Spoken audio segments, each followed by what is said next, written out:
We got sad news in the world of acting. Jerry Stiller has died. He was known for his roles in Seinfeld and Hairspray. He was an actor and comedian. And dies at the age of 92.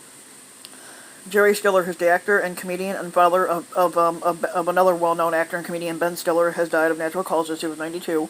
Ben Stiller confirmed his father's death in the early hours of Monday morning, writing on Twitter, "I'm sad to say that my father, Jerry Stiller, has passed away from natural causes. He was a great dad and grandfather and the most dedicated husband to my mother Ann for over 62 years. He'd be greatly missed." Because Jerry Stiller married his wife Ann when they were really young, and they were together for 60-some years until her death.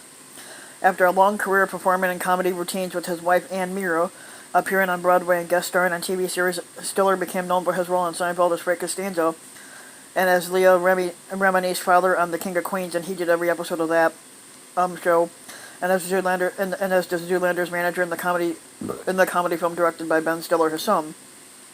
He appeared in 26 episodes of Seinfeld as Costanza, the father of George Jason Alexander, from 1993 to 1998, which was the 5 years with Estelle Harris playing his wife. Also, her character name on the show was Estelle. Stiller was nominated for his work on the show in 1997. Though he was known mainly as a comedian, Stiller was also a serious dramatic actor with a long history on Broadway. Long before Stiller became known for his appearances on Seinfeld and The King of Queens, Stiller and Mira were a top comedy act in the 1960s, appearing on The Ed Sullivan Show over 36 times. The pair were also members of the improv group The Compass Players, which later became Second City. Although Mira had in fact converted to Judaism when the couple got married, Stiller and Mira's material centered on the differences in their ethnic backgrounds, epitomized by the signature Hershey Horowitz, Mary Elizabeth Doyle routines. Mira had died in 2015 on The King of Queens, where he was a series regular from 1998 until the show went off the air in 7. He played the much married Arthur Spooner, the father of Leah Remini's character Carrie Heffernan. Stiller appeared in both versions of the movie Hairspray, the 1988 John Walters nostalgia trip in which he and Devine played the parents of Ricky Lake's Tracy Turnblad, and the 2007 Adam Shankman directed feature adaptation of the musical based on the Walters film, in which Stiller plays the character Mr. Pinky. As gross-out sex comedies came to rule today in recent years, Stiller found a niche for himself as the elderly comedian who would with relish say things not ordinarily expected of seniors. An example was the Farley Brothers' 2007 effort, The Heartbreak Kid, one of the dozen or so comedies in which Stiller appeared with his son Ben. The Austin Chronicle said, "A man has not fully lived, comedically speaking, until his eyes and ears have been blessed with the experience of an octogenarian Jerry Stiller as Doc, the crustily libidinous father of Ben Stiller's 40-year-old non-virgin bachelor Eddie Cantrow." The hit 2001 comedy Zoolander, directed by and starring Ben Stiller as the airheaded model of the title, was a true family affair, with his father Jerry playing Zoolander's manager, Maury Ballstein. Variety said other supporting standouts is Stiller's father Jerry as Zoolander's aggressively blunt, wannabe youthful agent. In addition to Ben and Jerry, every time I think of the ice cream, Ben's wife Christine Taylor played a Time magazine reporter, while Mira and Ben's sister Amy appeared in cameos. Jerry and Ben Stiller first appeared together in the forgettable 1987 comedy movie Hot Pursuit, and Ben's first feature film directorial effort, 1994's Reality Bites. Mira and sister Amy both had roles, but Jerry was absent except in the credits, where he was actually thanked for contributing something.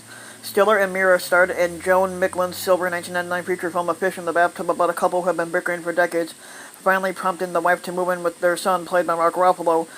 Demonstrating an ability to do drama, Stiller appeared in a supporting role as a police sergeant in the original film, The Taken Pelham 123, and he later did Homicide: Life on the Street and 2 episodes of Law and Order. Most recently, he guest starred on The Good Wife in 2011 as a judge. Stiller was born in New York City. He graduated from Syracuse. Jerry Stiller was born in New York City. He graduated from Syracuse University with a BS in speech and drama, and he also studied drama at the HV Studio in Greenwich Village. He made his Broadway debut in 1954 in the original musical comedy The Golden Apple. He also appeared on the Rialto in a revival of the Three Penny Opera in 1957's revival of Measure for Measure and The Taming of the Shrew. The Power and the Glory, based on the Graham Greene novel. The Ritz 1975 and Unexpected Guest 1977. In 1980, Stiller had the starring role in the Frank Langella movie called Passionate, or Passion One. More impressive was David Rabe's Mick Nichols directed Hurleyberry, which ran from 84 to 85, which was a caustic satire of Hollywood in which Stiller played a hack screenwriter.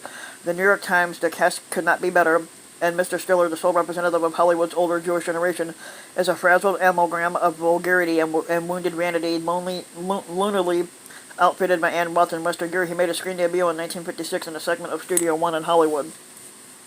Stiller was very busy during the 70s, guest starring on the likes of The Courtship of Eddie's Father, Love American Style, Phyllis, and Rhoda. The 80s brought guest gigs on the Heart to Heart TV show, Archie Bunker's Place, Alice, and Murder, She Wrote. The 1990s brought guest roles also on LA Law, in The Heat of the Night, and The Larry Sanders Show, in which he played himself in all. His first effort as a series regular was CBS's brief Joe and Sons in 1975. Next was NBC's 1988 effort Catching Gears, about a New York City restaurant in which Stiller's character was the head chef. In addition to his role in the movie Taken of Pelham 123, Stiller's early feature work included Airport 1975 and the feature adaptation of Terrence McNally's farce The Ritz, in which the actor played Carmine Vespucci, whom the actor played on Broadway, who targets his brother-in-law Gaetano Proclo, played by Jack Weston, for assassination, prompting Proclo to seek refuge in what he doesn't realize is a gay bathhouse. In Nasty Habits, a satire of Watergate applied to the politics of a convent, both Mira and Stiller appeared. He appeared in the old Frank Langella vehicle, Those Lips, Those Eyes, in 1980, the Kim Basinger, Jeff Bridges movie Nadine in 1987, and Paul Mazursky's film The Pickle in 1993. In 1999, Comedy Central aired a Friars Club roast of Jerry Stiller. The roasters were drawn from several generations, ranging from Mira and Ellen King to Sandra Bernhard, Harvey Keitel, and Michael McKean, who's and his son Ben and Jason Alexander. Stiller was nominated for a Grammy in 2001 for best spoken word album for Married to Laughter, a love story featuring Ann Mira. Though Stiller did not boast the kind of smooth voice that one usually associates with voiceover actors, he actually did quite a lot of work in this arena. He was the voice of Pretty Boy in ABC's animated series Teacher's Pet in the early 2000s, and the company in 2004 straight to video film Uncle Max and The Lion King 1.5. Old White Mouse on Nickelodeon's Wonder Pets in 2009. He did the voice to Principal Stickler in Fish Hooks. He also did the voice to Harvey in the animated feature film Planes, Fire, and Rescue, and he also did the voice to Murray Weiner in Murray Saved Christmas. Stiller and Mira shared a star on the Hollywood Walk of Fame, which was awarded to them in 2007. Yeah, I also got drunk last night, but obviously not my greatest moment. But I was fucking hammered yesterday. I hung out with a couple friends. Basically, we had like shots and everything, and so we ended up going to this motel over in Maryville, and so basically we got hammered. Basically, well, at least I did. I was fucking drunk as fuck. Eventually, after they dropped me up at home, I passed out on the stairs to my apartment.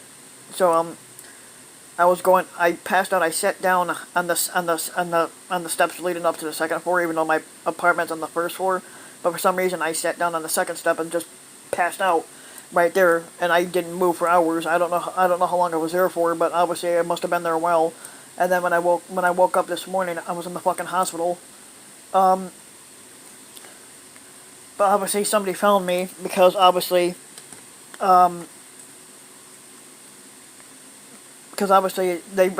somebody had saw me. They came out of the apartments. They knew that I lived in the apartment. They just didn't know which apartment I lived in.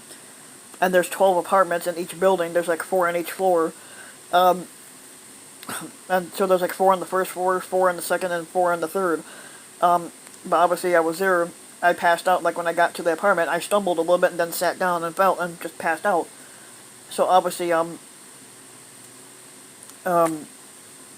the best way to put it would be that I was fucking like hungover. I threw up, basically, because a lot of times if you don't drink a whole lot, you will throw up a lot. But obviously I was hanging out with them. They dropped me off at home.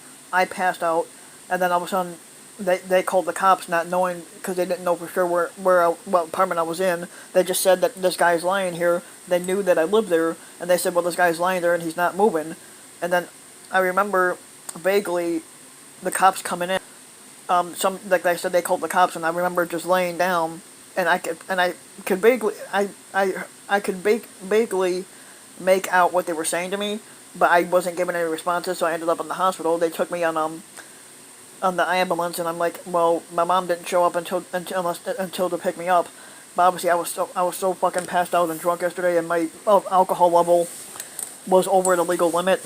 I think my alcohol level was 0.13, which is like basically to be considered legally drunk.